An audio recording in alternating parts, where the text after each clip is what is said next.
today, you saw the Police Minister Bheki Cele and the National Police Commissioner Kehla Sithole together releasing the crime statistics for the 3 months from October to December last year. The headline figure is probably that there was an increase of 8.9% in the number of murders. That's a big increase. There also appears to have been quite a big increase in the number of murders in the Northwest, an increase of 24%. Dr Guy Lamb is a criminologist at the University of Stellenbosch. Dr Lamb, good afternoon to you. I mean, we have to start with this figure. To see an increase like that in the murder rate, that seems hugely significant.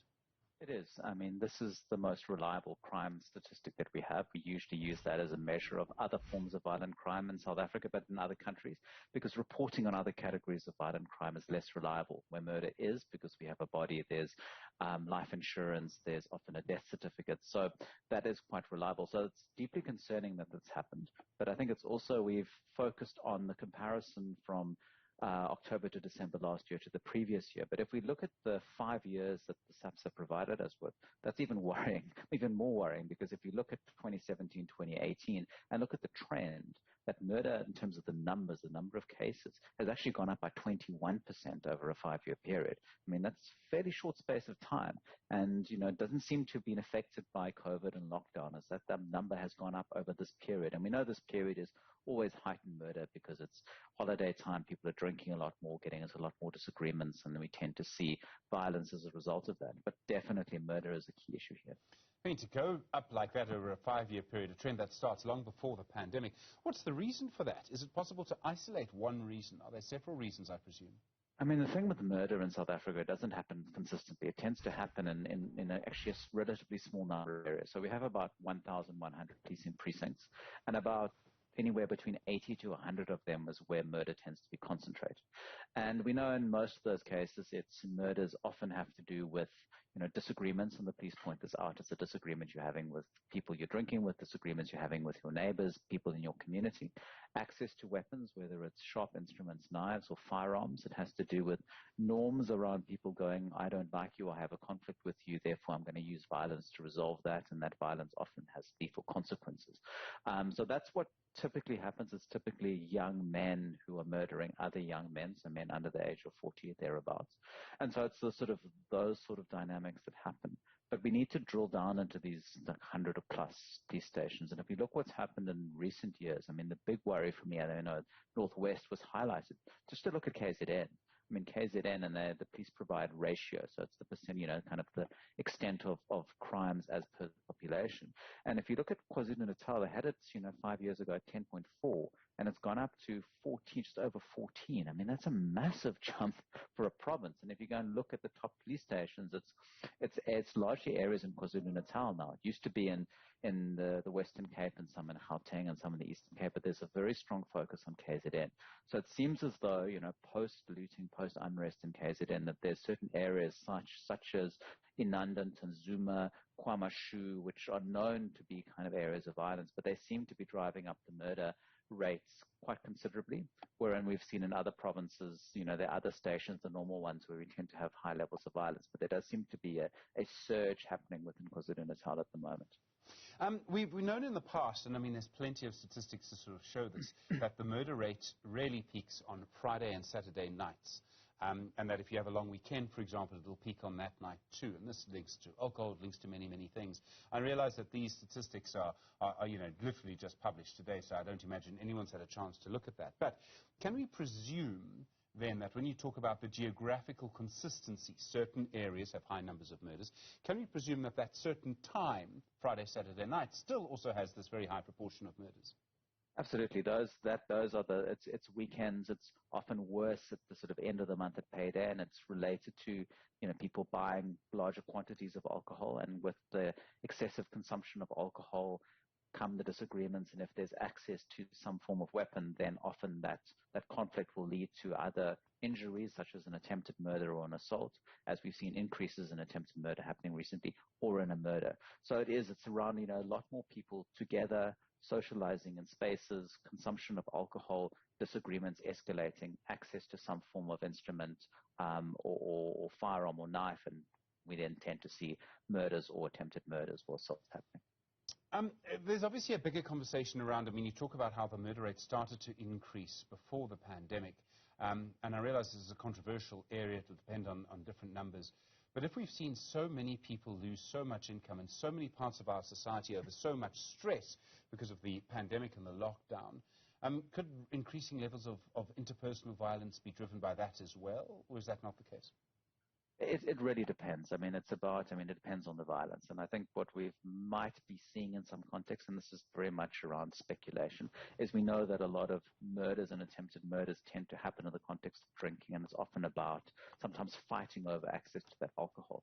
And certainly with reduced incomes, and those individuals and groups who are making use of excessive use of alcohol, that we may be seeing a lot more fighting and disagreement over someone drinking someone else's alcohol. And that's what we often see in homes and often see in sort of shebeens and taverns, where this conflict emerges, where someone says, you drank my beer, you drank my whiskey, and then a fight breaks out around that. And I think that might be playing out in some of these contexts.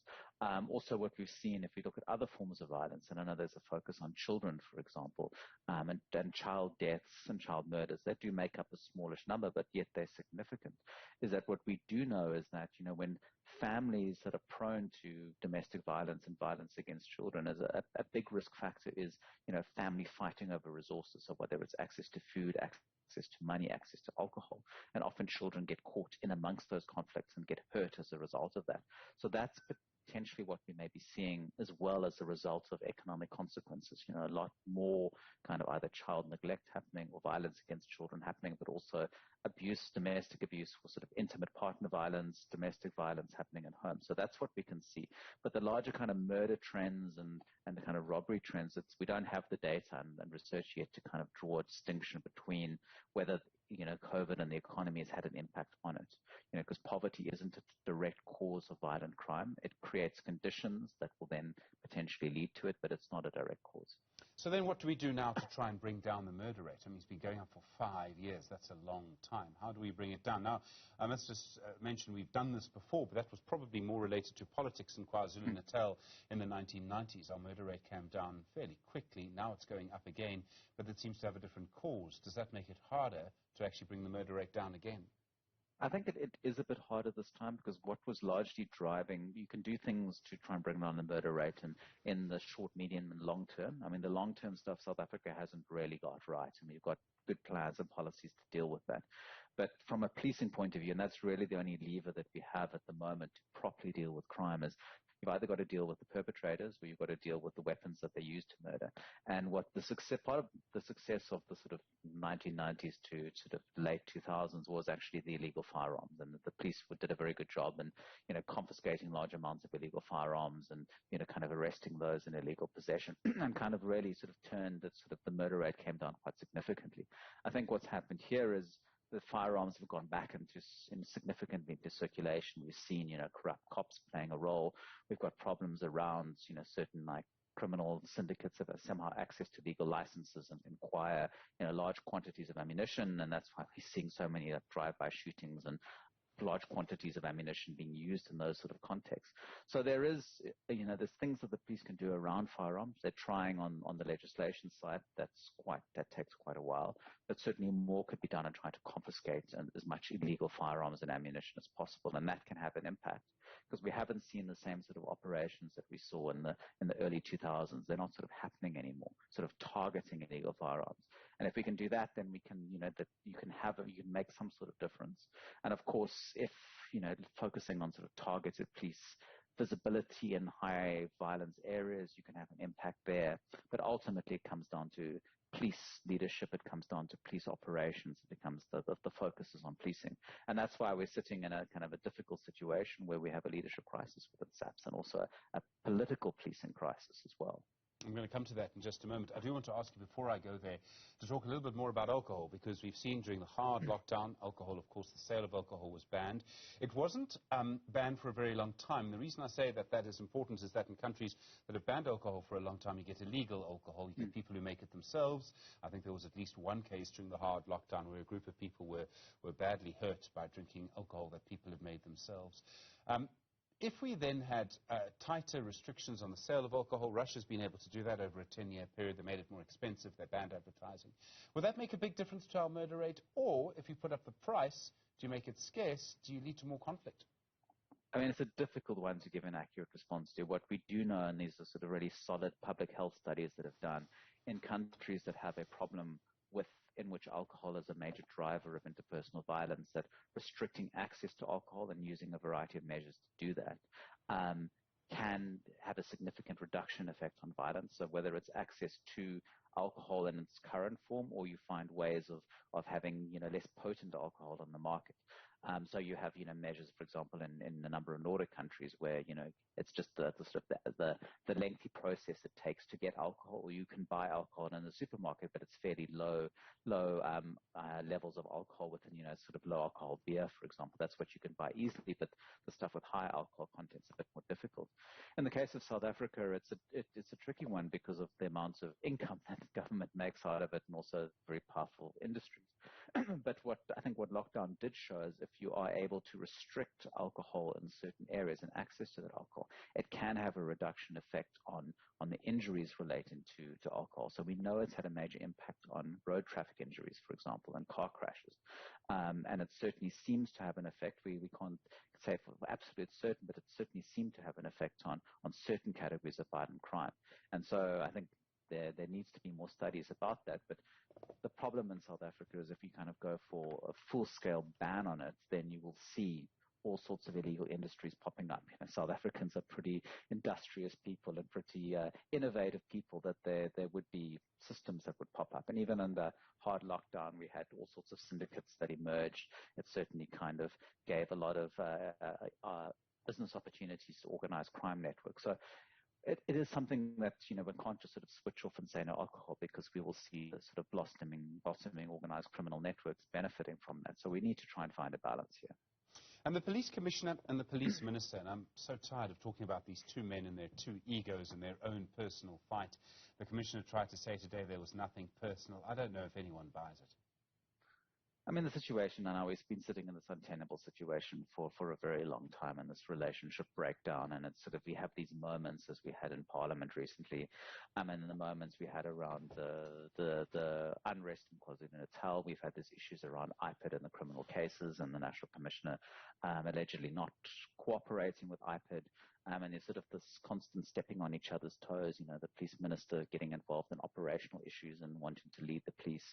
So it's something that it's not in the interest of South Africa for this to continue. And that relationship either has to be resolved as a matter of urgency, and the president has to do something about that, whether it's time for fresh leadership or time where, these two men need to sit down and resolve their differences in the interest of South Africans. The president was asked about it this week, and he said he's concerned about it, but he said nothing else. I almost wonder if someone could make a case to say that the president swore an oath to uphold the Constitution, to protect South Africans from threats. I almost wonder if he's failing in his duty to do that by refusing to act on this dispute between the two. This is a difficult one because, I think there's a lot of things happening behind the scene. As you may recall, there was, the National Police Commissioner had to, make representations to the president and, make the argument for why he should retain his job. And then we sort of haven't heard anything since then. We had the president who, in his State of the Nation address, made comments that there was going to be a change in the leadership within, security agencies. He didn't say SAPS, but one can assume it's got to be SAPS and it's got to be the state security agency. But this can't continue any further. It's having an effect on policing. It's having an effect on how South Africans feel about living in South Africa, how they feel about safety, the faith within the police. Already the level of police legitimacy and public trust in the police is low, and this is just making the situation worse. Dr. Guy Lamb, the University of Stellenbosch criminologist there. Really appreciate the time. Thank you very much indeed.